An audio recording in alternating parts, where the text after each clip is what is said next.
Bismillahirrahmanirrahim. Assalamualaikum warahmatullahi wabarakatuh. Sahabat kebun berkah dimanapun sahabat kebun berkah berada, jumpa lagi di channel Junediono Kebun Berkah, channel resmi Kebun Berkah, yaitu channel yang menginformasikan kepada sahabat-sahabat kebun berkah semua terkait tentang informasi kehutanan, pertanian, perkebunan, wisata, terutama wisata alam, termasuk di dalamnya adalah wisata kuliner yang berbasis pertanian ataupun berbasis alam. Dan juga suka robot ya. Suka robot itu merupakan suatu pelatihan kepada putra-putri sahabat kebun berkah semua terkait tentang robotik, coding, animasi, dan web programming. Silakan bagi putra-putri sahabat kebun berkah semua yang ingin mengembangkan keahliannya, hobinya, terutama pada hobi-hobi tadi ya yang disebutkan. Dan bagi sahabat kebun berkah yang memiliki putra-putri usia PAUD sampai dengan sekolah menengah umum, silahkan bisa mendaftarkan diri di Suka Robot Academy Bogor yang beralamat di Kompleks Perumahan Ciamas Riverview, Blok C10, Desa Ciamas Rahayu, Kecamatan Ciamas, Kabupaten Bogor. Atau bisa menelpon terlebih dahulu dengan leader kami, Kak Budi ya. Nanti insya Allah WA beliau, WA Kak Budi akan kami share di deskripsi video ini. Channel Junediono Kebun Berkah juga menginformasikan terkait tentang kegiatan-kegiatan para petani maupun produk-produk yang dihasilkannya, terutama para petani yang sudah bergabung di Kebun Berkah. Maka silahkan sahabat kebun berkah, petani-petani kebun berkah bisa mengirim video ke kami dan insya Allah akan kami upload di channel ini. Baik sahabat kebun berkah yang berbahagia, kita masih berbicara terkait soal agroforestry ya. Beberapa video talk podcast ya, membicarakan ataupun menyampaikan terkait agroforestry dan pangan ya.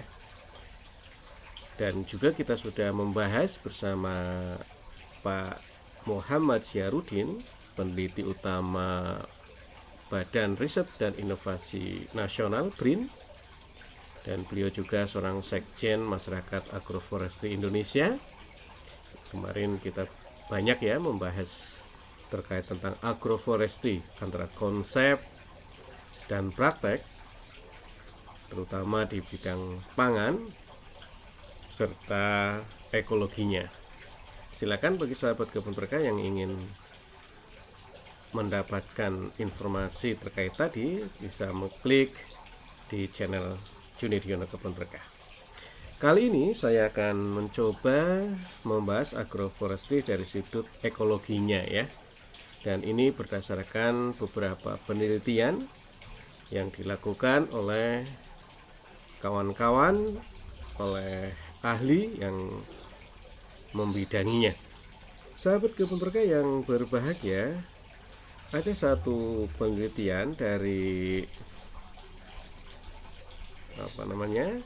Handi Supriyadi dan Dibyo Pranowo dari Balai Penelitian Tanaman Industri dan Penyegar ya. Ini dicetak di majalah Perspektif volume 14 nomor 2 tahun 2015 di bulan Desember, halaman 130 sampai 150.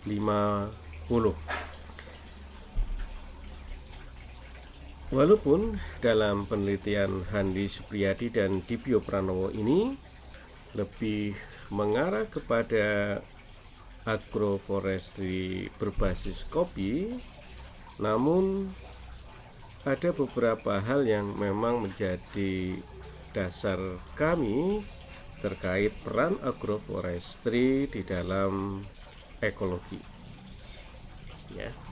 Dan sahabat kebun berkah bisa mengembangkan selain ini ya, karena konsepnya sebenarnya sama sahabat kebun berkah, yaitu memadukan antara budidaya pertanian dalam artian luas ya, bisa peternakan, perikanan ya, dengan tanaman-tanaman kehutanan. Sahabat kebun berkah yang berbahagia, di dalam penelitian ini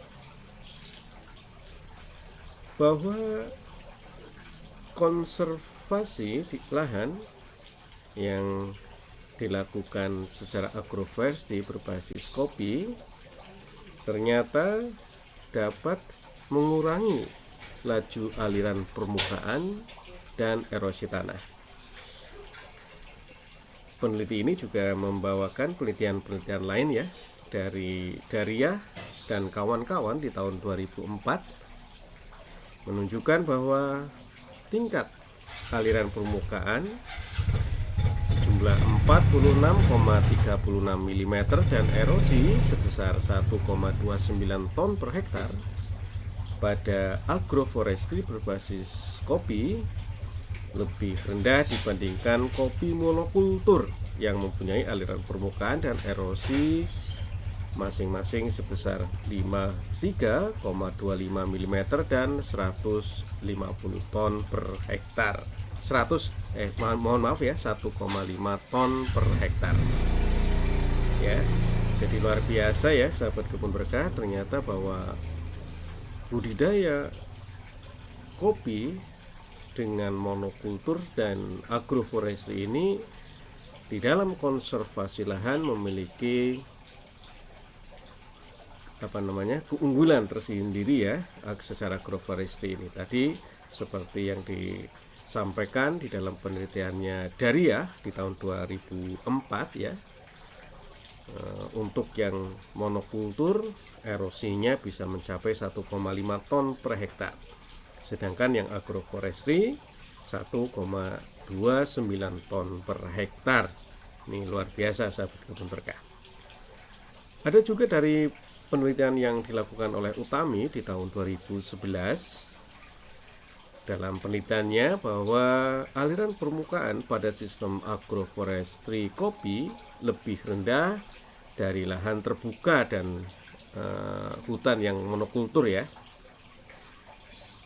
Dan dikuatkan oleh Mas Nang dan kawan-kawan di tahun 2014 juga melaporkan bahwa tingkat erosi pada agroforestry kopi sekitar 67,67% lebih rendah dibanding erosi pada tanaman jagung monokultur. Hanis juga di tahun 2011 menyatakan bahwa berkurangnya tingkat aliran permukaan tanah dan erosi yang mencuci unsur hara juga semakin rendah sahabat kebun berkah. Ini luar biasa ya sahabat kebun berkah. Dan sahabat kebun berkah, ini ada penelitian Utami ya, tadi sudah kami sebutkan di tahun 2011 yang dilakukan di Bandung Selatan antara tahun 2010 dan 2011, melaporkan bahwa perlakuan agroforestry memiliki aliran permukaan 42,66 mm serta erosinya adalah 1,53 ton per hektar. Ya, sedangkan lahan terbuka adalah 106,22 mm aliran permukaannya dan erosinya 56 ton per hektar. Luar biasa perbedaannya sahabat kebun berkah. Ya, jadi ternyata bahwa budidaya kopi secara agroforestry dan berdasarkan penelitian-penelitian tadi memiliki peran yang sangat penting di dalam mengurangi aliran permukaan tanah serta erosi. Luar biasa sahabat kebun berkah. Sahabat kebun berkah yang berbahagia, ternyata selain konservasi tanah, sahabat kebun berkah, budidaya agroforestry kopi ya, memiliki penyerapan terhadap air yang lebih baik ya dibanding dengan budidaya kopi monokultur ya, sehingga konservasi air, ketersediaan air pada pola budidaya agroforestry kopi lebih besar, terutama pada kedalaman tanah antara 100 sampai 200 cm. Ini ditemukan oleh Kanavo dan kawan-kawan di tahun 2011. Dan juga dilaporkan melalui penelitian Guimarães et al. Di tahun 2014 bahwa kadar air tanah pada sistem agroforestry kopi lebih tinggi dibandingkan kopi monokultur atau kopi tanpa naungan ya, yang sekarang lagi ngetren nih ya dengan pola pagarnya, maupun hutan sekunder sahabat kebun berkah ya. Jadi luar biasa nih sahabat kebun berkah terkait konservasi air ini ya, menyimpan air, bahwa agroforestry berbasis kopi atau budidaya kopi secara agroforestry memiliki keunggulan di dalam menjaga ketersediaan air. Ini seperti yang disampaikan tadi ya, seperti penelitian-penelitian tadi Guimarães ya di tahun 2014. Jadi kadar airnya ya untuk kopi tanpa naungan berdasarkan penelitian Guimarães di tahun 2014 ini, kadar air dalam persen ya untuk kedalaman 0 sampai 10 cm untuk kopi tanpa naungan adalah 8,16%. Untuk kedalaman tanah 10 sampai 20 cm ada 8,65%. Untuk kedalaman tanah antara 20 sampai 40 cm adalah 10,41%, dan untuk kedalaman tanah antara 40 sampai 60 cm adalah 9,98%. Namun apabila kita mencoba dengan agroforestry kopi plus Inga siciliae, ya ini sejenis tutupan lahan ya, tumbuhan ya, maka setelah diteliti ternyata untuk kedalaman tanah antara 0 sampai 10 cm adalah 14,87%. Untuk kedalaman tanah 10 sampai 20 cm adalah 14,23%. Kedalaman tanah 20 sampai 40 cm adalah 15,21%, dan kedalaman tanah 40-60 cm adalah 18,03%. Ini luar biasa sekali ya sahabat kebun berkah. Jadi ternyata sistem agroforestry budidaya kopi memiliki peran yang sangat besar terkait tentang konservasi air. Kalau tadi kita bicara soal konservasi tanah, sekarang berbicara konservasi air. Sahabat kebun berkah yang berbahagia, ternyata di dalam penelitian yang disampaikan oleh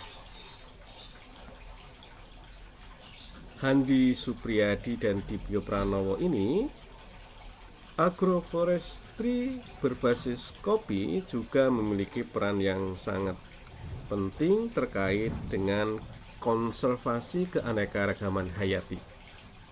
Ya, beliau menyajikan beberapa penelitian-penelitian ya, misalnya penelitian Williams and Guillen dan Provecto di tahun 2010, Philpott dan Becher di tahun 2012, ya, bahwa keanekaragaman mamalia pada agroforestry berbasis kopi lebih 5% lebih banyak atau lebih besar dibanding kopi monokultur sahabat kebun berkah. Dan berdasarkan penelitian Ambrecht dan Gallego di tahun 2007, Semut merupakan musuh alami atau predator penggerek buah kopi. Hingga dalam 5 hari semut dapat membunuh 74 sampai 99% dari populasi penggerek buah kopi, sahabat kebun berkah ya. Juga ada beberapa penelitian lagi seperti Bonfim tahun 2010 melaporkan jumlah spora jamur mycorrhiza arbuscular pada agroforestry coffee dan Grevillea robusta jumlahnya 2 kali lipat dibanding dengan kopi monokultur, sahabat kebun berkah. Jadi ya, ternyata budidaya kopi secara agroforestry juga mendukung terkait tentang konservasi keanekaragaman hayati, sahabat kebun berkah. Sahabat kebun berkah yang berbahagia, terkait hal yang ketiga, kehebatan dari budidaya kopi secara agroforestry adalah adanya penambahan unsur hara ya di dalam penelitian ini ya. Kandungan unsur nitrogen pada agroforestry kopi multistrata ya tajuknya, serta yang sederhana masing-masing mencapai 13,22 dan 15,70%, dan unsur karbon C masing-masing 3,9 dan 4,80%. Ini luar biasa ya. Sedangkan pada kopi monokultur unsur N dan C-nya atau C-nya masing-masing hanya 12,30 dan 3,6% ya, didiri oleh Gifli di tahun 2011 ya. Jadi unsur N dan C-nya pun lebih tinggi, sahabat kebun berkah. Dan sahabat kebun berkah mesti paham bahwa unsur N dan unsur P merupakan unsur yang sangat penting di dalam menjaga kesuburan tanah. Untuk unsur fosfor atau unsur P dan kalium atau K pada agroforestry kopi masing-masing 5,44 dan 3,15 ppm, sedangkan pada kopi monokultur tidak terdapat unsur P dan hanya unsur K sebesar 3,08 ppm. Ini ditemukan oleh Bisa di tahun 2014.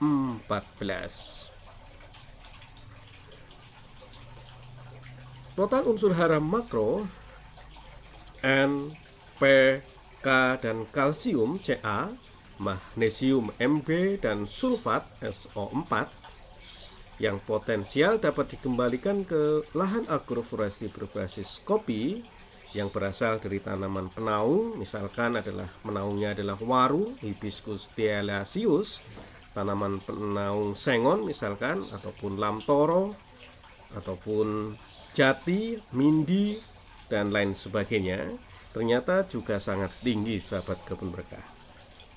Untuk waru ini sebesar 387,86, untuk lamtoro 274,34, sengon varietas Solomon 272,1, jati 244,26, mindi 208,44, sengon biasa ya, Paraserianthes falcataria adalah sebesar 128,23 gram per pohon per tahun.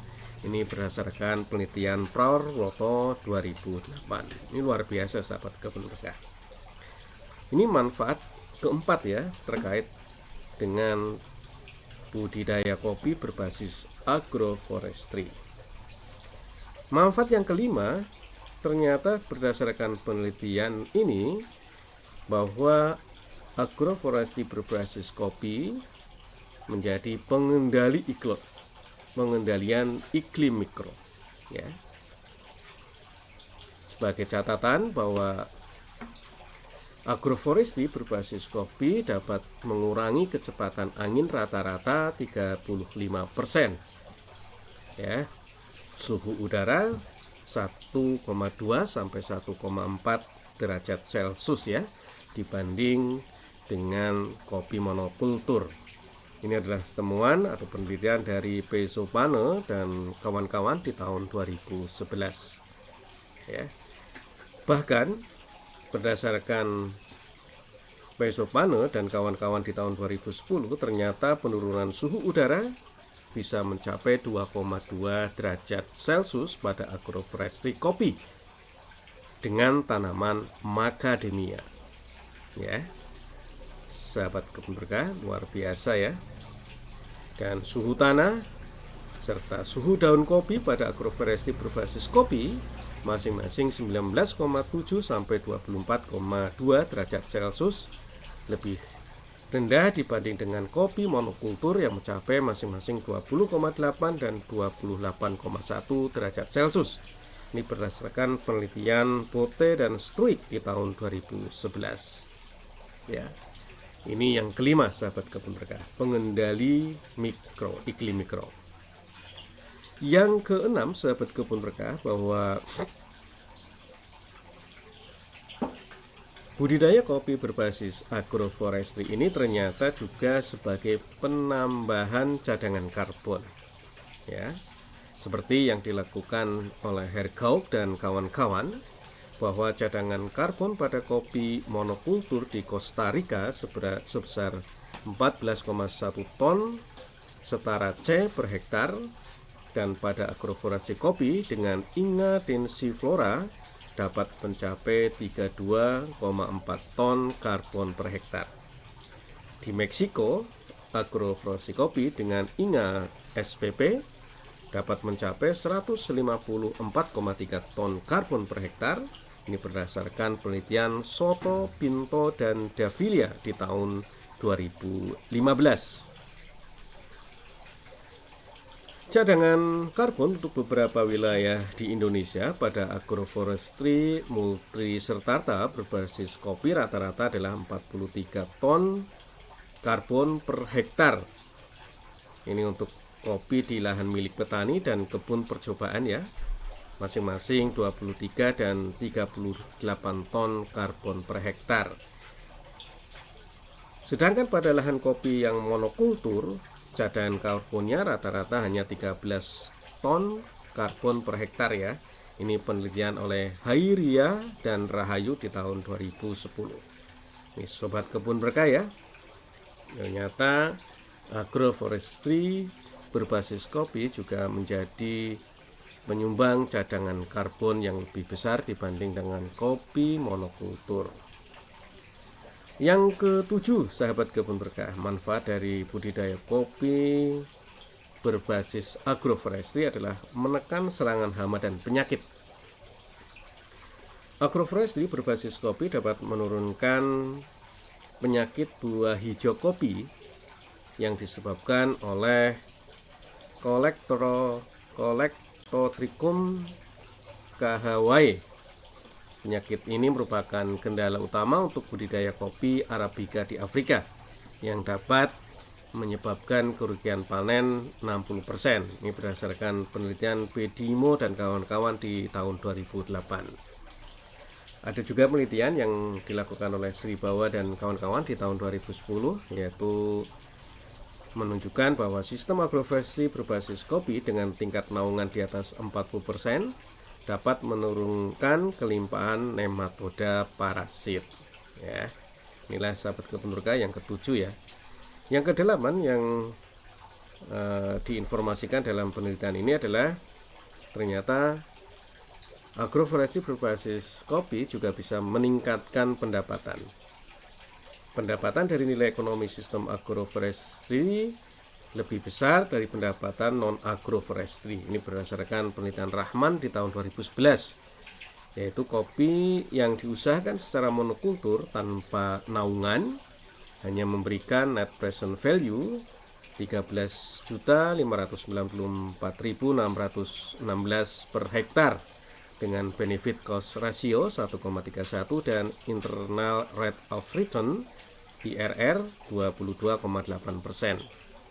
Sedangkan jika diusahakan dalam sistem agroforestry sederhana berbasis kopi, agroforestry multistrata kayu-kayuan berbasis kopi, dan agroforestry multistrata guna berbasis kopi memberikan nilai NPV masing-masing 14.136.907 rupiah, 14.894.276 rupiah, dan 18.759.216 rupiah per hektar ya. Ternyata lebih besar nih sahabat kebun berkah, dan BCR-nya pun semakin lebih besar juga, yaitu 1,32, 1,34 dan 1,42, dan internal rate of return-nya juga semakin tinggi, yaitu 22,56, 22,79 dan 25,07%. Ini disampaikan oleh Prasmatiwi dan kawan-kawan di tahun 2010. Inilah ya sahabat kebun berkah yang berbahagia, bahwa ternyata berdasarkan penelitian berbagai pihak yang dihadirkan di dalam penelitiannya Pak Handi Supriyadi dan Dibyo Pranowo dengan judul Prospek Pengembangan Agroforestry Berbasis Kopi di Indonesia, sekali lagi bahwa budidaya kopi berbasis agroforestry memiliki peranan yang luar biasa. Setidak-tidaknya tadi ya ada 7 ya ternyata, apabila dibanding dengan budidaya kopi tidak berbasis agroforestry ya. Antara lain tadi kita bisa membandingkannya. Kalau secara agroforestry atau budidaya kopi di bawah naungan, di bawah tegakan, ternyata bisa menjaga lahan ya, yang pertama. Yang kedua, ternyata juga bisa mengkonservasi air ya, menjaga ketersediaan air. Yang ketiga adalah bisa menjaga atau mengkonservasi keanekaragaman hayati. Yang keempat, bisa menambah unsur hara, terutama unsur hara makronya, N, P, K, kalsium ya, dan sulfat. Yang kelima, ternyata juga secara budidaya kopi secara agroforestry atau di bawah naungan juga bisa menambah cadangan karbon. Yang keenam, ternyata juga bisa menekan serangan hama dan penyakit. Dan ketujuh yaitu peningkatan pendapatan yang lebih tinggi dibanding dengan budidaya agroforestry tanpa naungan atau bukan tipe agroforestry kopi ya. Jadi melihat hal semacam ini ternyata harusnya bisa menggugah semangat kawan-kawan sahabat kebun berkah, terutama untuk melakukan budidaya kopi secara agroforestry di bawah naungan ya, di bawah tegakan. Untuk itu jagalah tegakan sambil membudidayakan kopi. Bagaimana caranya? Terkait dengan budidaya kopi secara agroforestry sudah ada di channel Junediono Kebun Berkah. Terima kasih sahabat kebun berkah semua untuk selalu mendukung channel ini, dan ayo share sebanyak-banyaknya, subscribe, join, silakan komen untuk bisa mengembangkan lagi channel ini. Dan akhir kata, assalamualaikum warahmatullahi wabarakatuh, dan terus semangat. Terima kasih.